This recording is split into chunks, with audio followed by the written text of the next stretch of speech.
Every night, Singapore's MRT carries thousands of passengers home. People going to work, people returning from dinner, people heading home after a long night. And most of them never think twice about the person sitting beside them. But what if the person sitting beside you isn't supposed to be there? My name is B. I'm your host of Beyond the Veil. Tonight, I'm going to tell you a story about a journey that began at 12:17 a.m. A journey that one passenger would never forget. And perhaps a journey was never meant to have a living passenger. Daniel woke late that night. By the time he left his office, most of the city had already gone quiet. The streets were almost empty. The usual Singaporean sounds had disappeared. No crowded buses, no groups of students, no office workers rushing across the road. Just the occasional taxi and the sound of his own footsteps. Daniel checked his phone. 12:08 a.m. He looked at the MRT operating hours. He had just enough time to catch the last train. He hurried towards the station. When he reached the platform, there was only one other person there, a woman. She was standing several meters away, completely still. Daniel noticed something unusual about her clothes. She wasn't dressed like someone coming home from a night out. She wore a simple white blouse, a long dark shirt, and black shoes that looked strangely old-fashioned. She never looked at her phone, never moved, never seemed impatient. She simply stood there, waiting. Daniel looked away. When he looked back, she was gone. He glanced along the platform. Nothing. Then, whoosh, a train arrived. Daniel stepped inside. The doors began to close. And just before they did, the woman appeared. She walked into the carriage without saying a word.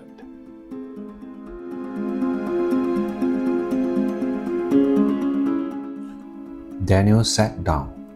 The woman sat at the opposite end. The carriage was almost completely empty. The light flickered slightly as the train moved through the tunnel. Daniel took up his phone. He tried to distract himself, but something bothered him. The train was unusually quiet. No advertisement playing, no passengers talking, no announcement, just the sound of the wheel against the track. Click, click, click. Daniel looked up. The woman was staring at the train window. He couldn't see her face, only her reflections. Then Daniel noticed something. His own reflection was there. The seats were there. The light were there.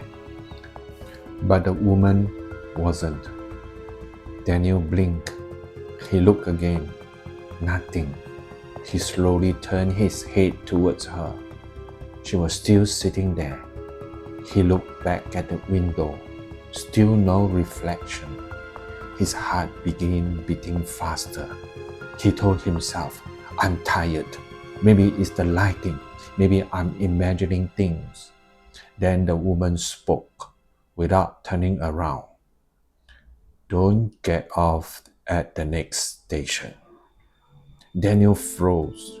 He hadn't spoken to her. He hadn't even looked directly at her. He swallowed. Sorry? The woman remained completely still. Then she repeated, Don't get off at the next station. Daniel looked at the route map. The next station was his. He was supposed to get off there. He stared at the woman. How do you know where I am getting off? No answer. The train continued through the darkness.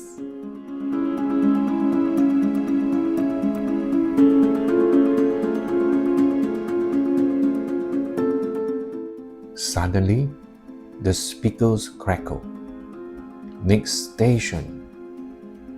Static, then silence. Daniel waited. The announcements continued, but the voice sounded distorted, almost like someone whispering through the speakers. Please leave the train. Daniel looked up. The woman slowly stood. She turned towards him. For the first time, Daniel saw her face. She looked pale, not frightening, not angry, just sad. She walked towards him. Daniel couldn't move. She stopped beside his seat, then leaned closer and whispered, "You shouldn't be on this train." The train suddenly went dark. For 2 seconds, there was complete darkness. Then the lights came back on. Daniel was alone. The woman had disappeared.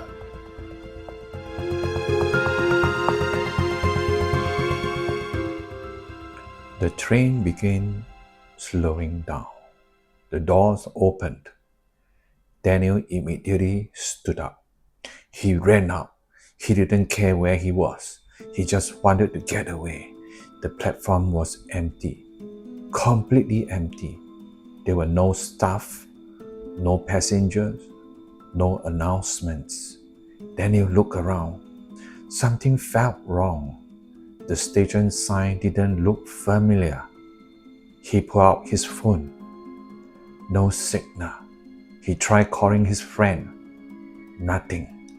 Then he heard footsteps behind him. Tap, tap, tap. Daniel turned around.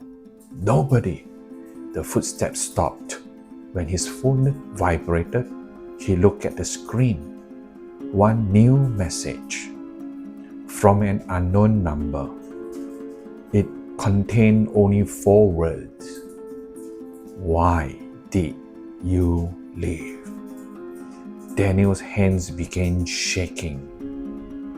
Another message arrived. You were supposed to stay. Then another, a photograph. Daniel opened it. It was a picture of the MRT carriage. He stared at it. There were several passengers inside. All of them were looking directly at the camera, and sitting in the middle of the carriage was Daniel. But the photograph had been taken from behind him. He slowly zoomed in. The woman was standing directly behind his seat. Her face was turned towards him, and underneath the photograph was a timestamp. 12:17 a.m. Daniel looked at his phone. The current time was 12:17 a.m.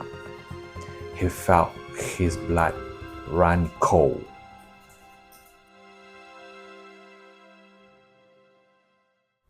A train suddenly appeared on the opposite platform. Daniel didn't think. He ran towards it. The door opened. He stepped inside, then stopped. The carriage was exactly the same.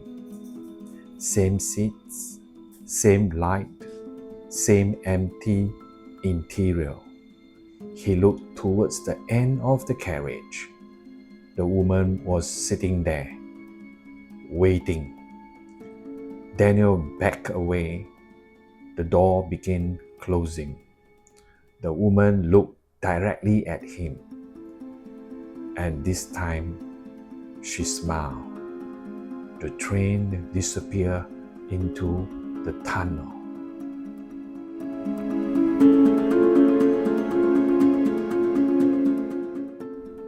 At 6:42 a.m., a station employee found Daniel sitting on a bench outside the station. He was pale, exhausted, and unable to explain where he had been. When asked about the woman, he described her clothes: white blouse, dark skirt, black shoes. The employee became unusually quiet. He then asked Daniel one question. "Did she say anything to you?" Daniel nodded. "He told me I shouldn't be on that train." The employee looked at him, then said, "You are very lucky." Daniel asked what he meant.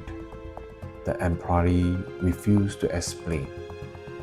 Instead, he simply told Daniel, "Don't take the last train again."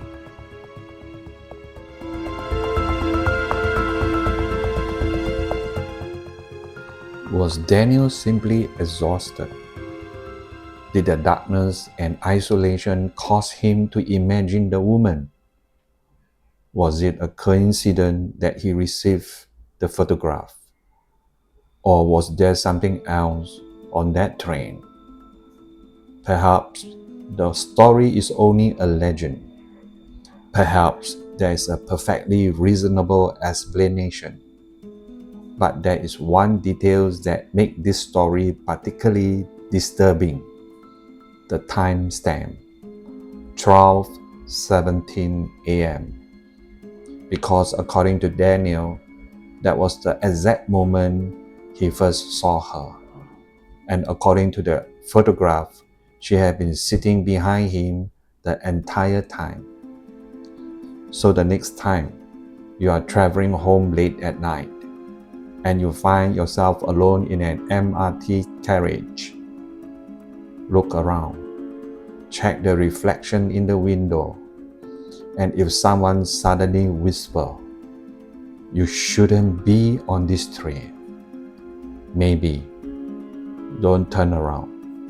I'm B, and this is Beyond the Veil. Some stories are frightening because they are impossible to explain, and some are frightening because they might be true.